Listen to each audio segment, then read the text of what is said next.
Makarpura police સ્ટેશનમાં પીવાના પાણીનું કુલર શોભાના ગાંઠિયા સમાન મૂકી રાખેલું જોવા મળ્યું।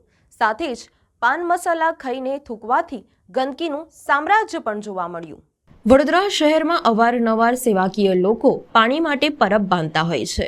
બીજી તરફ ઘણી સરકારી કચેરીઓમાં લોકો પીવાના પાણી માટે વલખા મારતા હોય છે। હવે ઉનાળાની શરૂઆત થવા જઈ રહી છે, ત્યારે મકરપુરા પોલીસ મથકની મુલાકાત લેતા પાણીનું કુલર શોભાના ગાંઠિયા સમાન મૂકી રાખેલું જોવા મળ્યું। મકરપુરા પોલીસ મથકે ઘણા લોકો કામ અર્થે આવતા હોય છે, ત્યારે પાણીથી વંચિત રહેતા હોય છે। પાણીનું કુલર જોઈને લોકો ઠંડા પાણીની અપેક્ષા રાખતા હોય છે, પરંતુ આ કુલરની ના તો સાફ સફાઈ કરવામાં આવી છે અને સાવ ગંદકીમાં મુકાયું છે।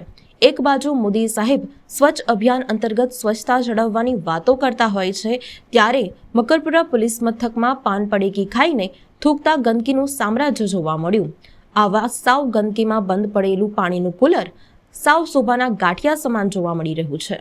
આવનારા દિવસોમાં પાણીનું કુલર ચાલુ કરવામાં આવશે કે નહીં તે જોવું રહ્યું। સાથે જ પોલીસ મથકની અંદર જ્યાં પાન મસાલા ખાઈને થૂંકનાર સામે દંડ વસૂલવામાં આવશે કે નજરઅંદાજ કરવામાં આવશે તે પણ જોવું રહ્યું।